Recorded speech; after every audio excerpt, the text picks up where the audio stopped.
So hey guys, welcome back to my channel. तो दोस्तों, जैसा कि हमने मार्शल मास्टर के पिछले एपिसोड में देखा था कि चैन साओ भी अपनी कल्टीवेशन करने के लिए बैठ जाता है, जहां वो ट्रेडिंग से मिले हुए ट्रेजर और हर्ब्स के इस्तेमाल से इमॉर्टल रेल्म के 7th स्टेज से ब्रेक थ्रू कर लेता है। मगर उसको लग रहा था कि अभी वो 8th स्टेज से भी ब्रेक थ्रू कर सकता है, इसलिए फिर ड्रैगन क्लैन के प्रेशियस ट्रेजर को निकालता है, जो कि था ड्रैगन्स ट्रू ब्लड। चैन साओ उसको अपने बॉडी में डायरेक्ट एब्जॉर्ब कर लेता है, जिस वजह से उसकी पूरी बॉडी में क्रैक्स आने लगते हैं, क्योंकि उसके सोल कोर में एक ड्रैगन का स्पिरिट तबाही मचा रहा था। और अब आगे दोस्तों, आज के एपिसोड की शुरुआत बिल्कुल उसी जगह से होती है जहां हमें दिखाया जाता है कि चैन साओ अब भी काफी ज्यादा स्ट्रगल कर रहा था। तभी लॉन्ग जेंतियान ये चीज देखकर कहने लगता है कि ancient primordial true dragon blood एक एंशिएंट ट्रेजर है, जिसको एक लेजेंडरी ड्रैगन के ब्लड से प्राचीन समय में बनाया गया है। इसको सिर्फ मार्शल डिग्निटी लेवल के ऊपर के कल्टीवेटर ही रिफाइन कर सकते हैं, मगर इस बेवकूफ लड़की ने तो इसको डायरेक्ट अपने ब्लड में एब्जॉर्ब कर लिया। ये तो सच में पागल निकला। मेरे पास ये ट्रेजर कई सालों से था, मगर कभी भी मैंने इसको रिफाइन करने की हिम्मत नहीं की, क्योंकि लो कल्टीवेशन लेवल में इसको रिफाइन करने का मतलब है सीधे मौत। मुझे तो अफसोस हो रहा है कि एक हेवनली ट्रेजर इस तरह से बर्बाद हो गया। मैं तो सोच रहा था कि 9 heavens martial god emperor level से ब्रेक थ्रू करने के बाद मैं चैन साओ से ये ट्रेजर वापस छीन लूंगा, मगर इसने तो मेरे प्लान पर पानी फेर दिया और साथ ही इस लेजेंडरी ट्रेजर को भी बर्बाद कर दिया। लेकिन फिर वो अचानक से मुस्कुराने लगता है और दबे कदमों से आगे बढ़ने लगता है, क्योंकि उसके दिमाग में एक आइडिया आया था। वो कहता है कि ड्रैगन का ट्रू ब्लड बहुत ही ज्यादा खतरनाक है, जिससे इस लड़के का बच पाना तो इम्पॉसिबल है। मतलब आज इसकी मौत होकर ही रहेगी, तो क्यों ना मैं इसका स्टोरेज रिंग ले लूं, इससे मेरा बहुत फायदा हो जाएगा। वहीं दूसरी तरफ हमें चैन साओ को दिखाया जाता है, जिसकी बॉडी बहुत ही ज्यादा डैमेज हो चुकी थी। वो ड्रैगन तो अब चैन साओ के सोल कोर के अंदर उसके सोल को ही डिस्ट्रॉय करना चाह रहा था। तो चैन साओ उससे कहता है कि तुम सिर्फ एक एंशिएंट ड्रैगन के सोल के छोटे से टुकड़े हो, अपने आप को ज्यादा महान मत समझो। तुम्हारा ये तमाशा मैंने बहुत देख लिया, अब तुम्हें पता चलेगा कि मेरे सोल कोर में इस तरह से तबाही मचाने का क्या नतीजा होता है। और इतना कहते ही उस ड्रैगन के ऊपर अटैक कर देता है, और बाहर चैन साओ अपनी बॉडी को हील करने का भी कोशिश कर रहा था। फिर हमें उस ड्रैगन को दिखाया जाता है, जो कि चैन साओ के सोल में एक एनर्जी बीम से अटैक करता है, लेकिन चैन साओ उसको रोक देता है, जिसके बाद हमें उनके बीच में काफी देर तक फाइट दिखाई जाती है। वहीं दूसरी तरफ लॉन्ग जेंतियान अब चैन साओ के पास पहुंच चुका था। चैन साओ का ध्यान उस पर नहीं जाता, क्योंकि वो अंदर फाइट करने में बिजी था। इसलिए लॉन्ग जेंतियान कहने लगता है कि तुम तो वैसे भी मरने ही वाले हो, तो क्यों ना मैं इसको जल्दी खत्म कर दूं, क्योंकि तुम्हारा स्टोरेज रिंग भी अब अपने नए मालिक के पास आने के लिए तड़प रहा है। और इतना कहते ही उसके ऊपर अटैक करने पड़ता है, मगर ये चीज मास्टर C2 देख लेते हैं, और इससे पहले कि लॉन्ग जेंतियान चैन साओ को छूता, मास्टर C2 एक एनर्जी का ब्लास्ट करके उसको दूर फेंक देते हैं, और फिर चैन साओ को प्रोटेक्ट करने के लिए उसके सामने आ जाते हैं। जिसके बाद फिर वो 3 फ्लावर समिट टेक्निक का इस्तेमाल करते हैं, जिसको देखकर लॉन्ग जेंतियान समझ जाता है कि मास्टर C2 ने 9 हेवंस मार्शल एम्परर लेवल से ब्रेक थ्रू कर लिया है, क्योंकि उनकी ऑरा और एनर्जी पहले से कहीं ज्यादा बढ़ चुकी थी।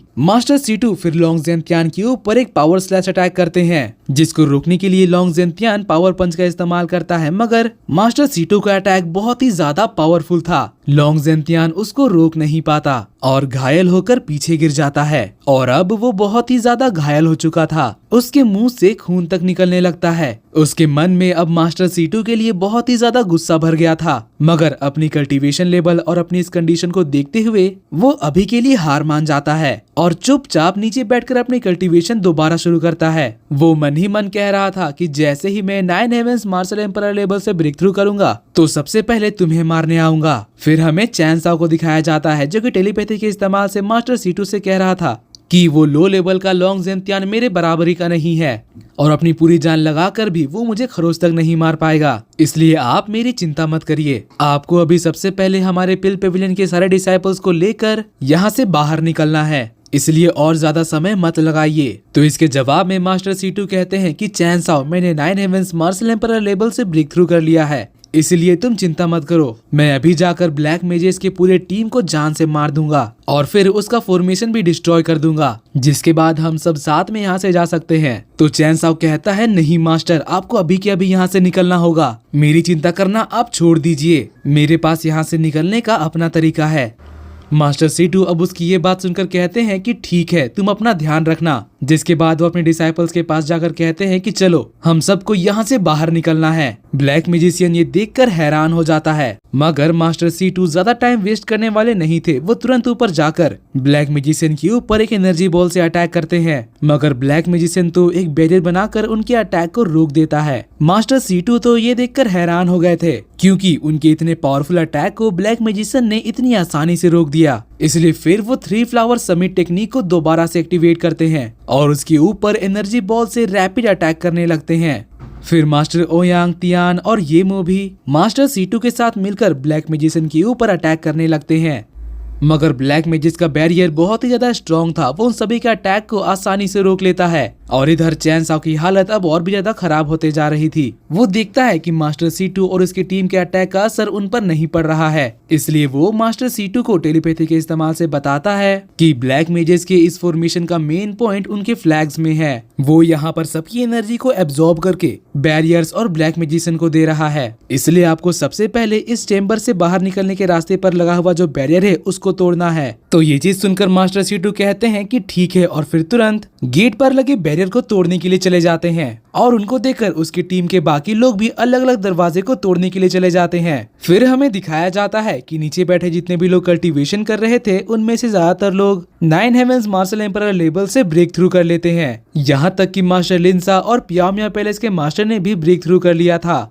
जिसके बाद हमें चैन साओ को दिखाया जाता है। उसकी बॉडी पहले से अब और भी ज्यादा डैमेज हो चुकी थी, क्योंकि अंदर अभी भी वो ड्रैगन हारा नहीं था। चैन साओ की फाइट अभी भी उससे जारी थी। फिर चैन साओ को एक आइडिया आता है। चैन साओ उसको खत्म करने के बजाय अब काबू करने के बारे में सोचता है और फिर स्पिरिचुअल चेन्स निकालकर उस ड्रैगन को बांध देता है, जिससे कि ड्रैगन अब चैन साओ के कंट्रोल में आ गया था। चैन साओ फिर उसकी एनर्जी को अपने अंदर एब्जॉर्ब कर लेता है और उसको टेस्ट करने के लिए यहाँ पर बैटल फील्ड में निकालता है, और साथ ही उसने अब अपनी बॉडी को भी हील कर लिया था। लॉन्ग जेंतियान को तो ये चीज देखकर अपनी आंखों पर विश्वास ही नहीं होता। वो कहता है कि ये ड्रैगन मेरा होने वाला था, इस लड़के ने मेरा सपना तोड़ दिया। और न सिर्फ इसने आज उस ड्रैगन पर यहाँ कंट्रोल हासिल किया, बल्कि साथ ही अपनी बॉडी को भी रिकवर कर लिया, जिसका मतलब चैन साओ के पास काफी ज्यादा हाई लेवल का हीलिंग मैजिक भी है। वहीं दूसरी तरफ तो चैन साओ अपनी बॉडी को हील करने के बाद एक्स्ट्रा एनर्जी को बाहर निकाल देता है, जो कि ऊपर बादल के रूप में फैल जाती है।